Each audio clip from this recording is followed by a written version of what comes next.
Իրավաբանական գնահատականի հետ կապված մենք դեռևս նախաքննության ընթացքում եւս ներկայացրել ենք տիկին Այդա Գրիգորյանի շահերը ու այդ ընթացքում եւս հանդես ենք եկել նախաքննական մարմնում համապատասխան միջնորդությամբ, մասնավորապես միջնորդել ենք հանրային մեղադրողին, որպեսզի նոր քրեական հետապնդում հարուցի հենց սպանության հանցակազմի հատկանիշներով, սակայն հիշյալ միջնորդությունը նախաքննության ավարտին մեր գնահատմամբ անհարկի մերժվել է, նման ըստ էության միջնորդությամբ, քանի որ դատավարական փուլը ըստ էության տվյալ պահին առաջին իսկ նախնական դատալսումների ընթացքում մենք բացման խոսքի ընթացքում եւս մեր հստակ դիրքորոշումը արտահայտել ենք, ուղենշային մեր դիրքորոշումը, որ մեր գնահատմամբ արարքի քրեաիրավական որակումը ըստ էության սխալ է տրված ու այդ պայմաններում հետագայում եւս այդ ամեն ինչը մեր համար որդեգրելով որպես այս դատավարության ընթացքում ուղենշային դիրքորոշում նորից հանդես են գալու արդեն համապատասխան փուլում նման հիմնավորումներով, մասնավորապես քրեական դատավարության օրենսգիրքը նախատեսում է նման կառուցակարգ, երբ որ հիմնական ապացույցները հետազոտելուց հետո, մասնավորապես քրեական դատավարության օրենսգրքի 338-րդ հոդվածի առաջի մասը հստակ կարգավորումներ է նախատեսում, որով որ կողմերը, այդ թվում նաև մենք, ունենք իրավունք դատարանին հիմնավորումներ կամ ձևակերպումներ ներկայացնելու արարքի քրեաիրավական որակումը փոխելու, մասնավորապես օրենքում մի փոքր այլ է ձևակերպում, մասնավորապես հղում է կատարվում քրեական դատավարության օրենսգրքի 342-րդ հոդվածին, որով որ նախատեսվում են վերդիկտ կայացնելիս դատարանի համար լուծման ենթակա, պարտադիր լուծման ենթակա հարցերը, առաջին մասով նախատեսված եւ երրորդ մասով նախատեսված, որոնց թվում են հանցանքը հենց մեղադրյալի կողմից կատարելը, հենց այդ արարքը մեղադրյալի կողմից կատարելը, արարքի հակաիրավականությունը եւ այլ հանգամանքներ, մեր գնահատմամբ ներկա պահին առաջադրված մեղադրանքների մասով մենք շարունակում ենք մնալ մեր այն դիրքորոշմանը, որ ըստ էության առաջադրված մեղադրանքը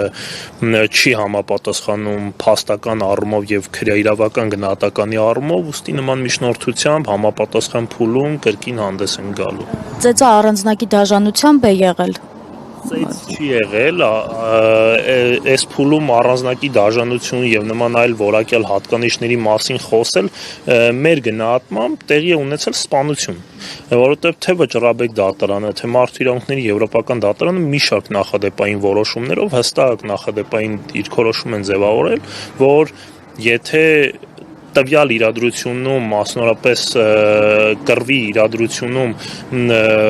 հարվածներ են կատարվում մարդու կենսականորեն կարևոր օրգաններին, առնվազն կատարողը պետք է ենթադրի, պետք է մտածի, որ իր հարվածի արդյունքում հնարավոր է, որ մահ առաջանա, ու այս պայմաններում անձին մեղադրանք առաջադրել անզգուշությամբ մահ պատճառելու հոդվածով գտնում ենք, որ ճիշտ չէ, առնվազն։ Եվ այստեղ խմբակային է, չէ՞ եղել։ Այո, մեղադրանքը ըստ էության առաջադրված է խմբի կազմում, դիտավորության մեկ ուրիշի առողջությանը ծանր վնաս հասցնել, ինչպես նաև խուլիգանական դրդումներով եւ մեկ կետ էլ կար կարծեմ, ներկապային չեմ հիշում, մեր կարծիքով այդ բոլոր հատկանիշներից զատ հիմնական արարքի որակումը պետք է փոփոխվի եւ արարքը վերավորակվի որպես սպանություն։ Առնվազն այդ պահին միտում եղել է ձեր դիրքորոշումը։ Մեր դիրքորոշմամբ ոչ միայն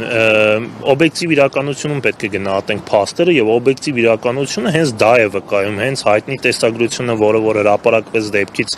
1 օր կամ 2 օր անց, վկայում է հենց դրա մասին, երբ որ անձը կիսա